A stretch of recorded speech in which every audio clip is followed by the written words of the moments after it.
Madam, மாநாட்டில் வந்து கூட்டணி குறித்த அறிவிப்பு ஏதாவது வெளியே வாய்ப்பு இருக்கா? இல்லை, இன்னைக்கு வந்து உங்கள் எல்லாருக்கும் தெரியும், காலையிலேருந்து என்னோட ப்ரெஸ் மீட் பார்த்துருப்பீங்க. தலைமை கழகத்தில் எங்களுடைய மாவட்ட கழக செயலாளர்கள் அனைவரையுமே அழைத்து அவங்க கருத்துக்களை நாங்கள் கேட்டிருக்கோம்.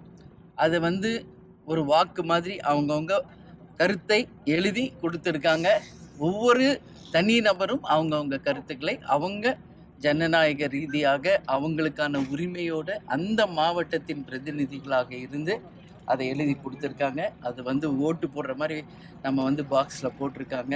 அதை வந்து நாளை இல்லை நாளை மறுநாள் பிரித்து பார்த்துட்டு 9ஆம் தேதி மாநாடுக்கு வரும் பொழுது எங்கள் ஒட்டுமொத்த மாவட்ட கழக செயலாளர்கள் மூலமாக தமிழ்நாடு முழுக்க இருக்கும் நிர்வாகிகள் தொண்டர்களுடைய எதிர்பார்ப்பு என்ன, எப்படி நம்ம கூட்டணி அமைக்கணும் அப்படிங்கிறதுக்கான எல்லா கருத்துகளும் அதில் இருக்குது. அதை நிச்சயமாக நான் வந்து மாநாடு திடலில் சொல்வேன். மாநாட்டில் எவ்வளோ பேர் பங்கேற்பாங்க எதிர்பார்க்கப்படுது மேடம்?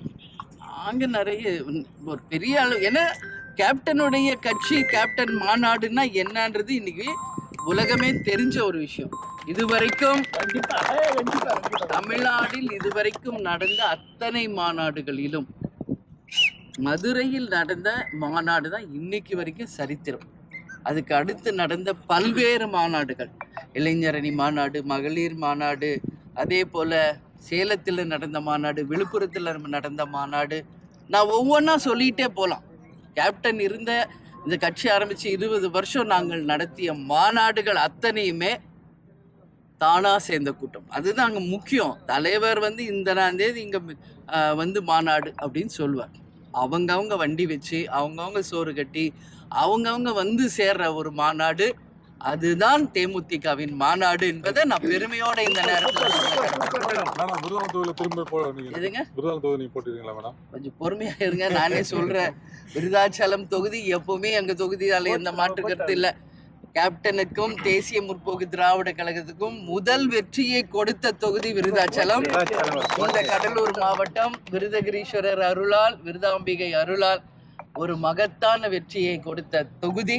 என்றைக்கும் எங்களுடைய நெஞ்சிலிருந்து அகலாத ஒரு தொகுதி. அதனால தான் அந்த சிறப்பு இந்த வாட்டி கடலூர் மாவட்டத்திற்கு அந்த மாநாடுக்கான அந்த சிறப்பு இன்னைக்கு வந்திருக்கு. எனவே உங்கள் எதிர்பார்ப்பு என்ன அப்படின்றது எனக்கு தெரிகிறது. கொஞ்சம் வெயிட் பண்ணுங்க. ஏன்னா ஒட்டுமொத்தமாக எல்லாருடைய கலந்தாலோசனைக்கு பிறகு கூட்டணி முடிவு செய்யணும். அதுக்கப்புறம் தொகுதிகள், அதுக்கப்புறம் யார் வேட்பாளர், எந்தெந்த தொகுதி, இதெல்லாமே இருக்குது. ஸோ இவ்வளோ நாள் வெயிட் பண்ணிட்டீங்க, கொஞ்சம் வெயிட் பண்ணுங்க, தெளிவாக உங்களுக்கு நான் சொல்கிறேன். கூட்டணி எத்தனை தொகுதி மேலே கேட்பீங்க? 234. அது வந்து தெரிஞ்சது தானுங்களே. எத்தனை தொகுதி கேட்பீங்க இதெல்லாம் வந்து நம்ம கேட்க முடியாது, சரிங்களா? அது வந்து நிச்சயமாக ஒரு தேசிய முற்போக்கு திராவிட கழகத்திற்கென்று ஒரு மரியாதை இருக்குது. மக்களிடையே ஒரு பெரிய ஒரு ரெஸ்பெக்ட். கேப்டன் இன்னைக்கு இல்லாத போது கேப்டன் உயிரை கொடுத்து இந்த கட்சியை வளர்த்துட்டு போயிருக்கிறார், இது உண்மை. அதனால் நிச்சயம் தேமுதிகவுக்கான இடம் எல்லா கட்சிக்கும் தெரியும். நிச்சயம் எங்களுக்கான அந்த இடங்களை நாங்கள் பெறுவோம்.